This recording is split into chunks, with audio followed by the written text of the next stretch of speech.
पहलगाम आतंकी हमले को लेकर भारत सरकार की सख्ती के बाद अब पाकिस्तानी नागरिकों को 48 घंटे में भारत छोड़ना होगा और ऐसे में सवाल ये उठता है कि ऐसे में पाकिस्तान से आई सीमा हैदर की वापसी होगी या नहीं। वकील एपी सिंह ने बताया कि सीमा की मर्सी पिटीशन पहले ही दाखिल की जा चुकी है। उनका कहना है कि बेटी ने भारत में जन्म लिया है और सीमा की बेटी भारत की नागरिक है। उन्होंने कहा कि सीमा की नागरिकता की प्रक्रिया अभी जारी है।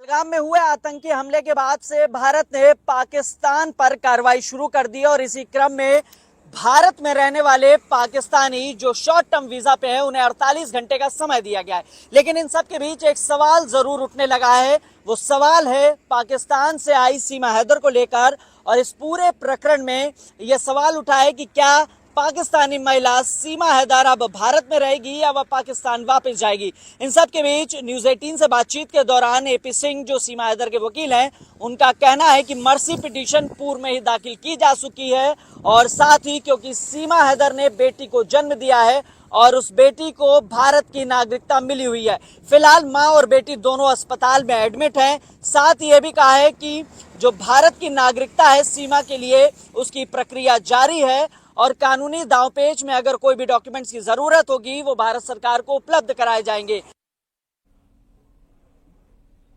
इस वक्त देश भर में लोग गुस्से में हैं। विधानसभा अध्यक्ष सतीश महाना और पूर्व डिप्टी सीएम दिनेश शर्मा ने कहा कि जिन्होंने भी इस घटना को अंजाम दिया है वो बख्शे नहीं जाएंगे। जो धर्म जो सनातन सर्वे भवन्तु सुखिनः का बात करता है, वसुधैव कुटुम्बकम की बात करता है, उसके ऊपर कोई अलगाववादी लोग प्रहार करते हैं तो पीड़ादायक है। तो इस प्रकार के अलगाववादी लोगों के समर्थक भी बहुत सारे देखने को मिले हैं। इस समय आज मैं उस विषय को नहीं लूंगा, लेकिन उनके समर्थक भी देखने को मिले। तो इस प्रकार के समर्थन करने वालों को और अलगाववादियों को समूल नाश करना चाहिए। समूल नाश करने के लिए हमारे देश के नेतृत्व के ऊपर हम सब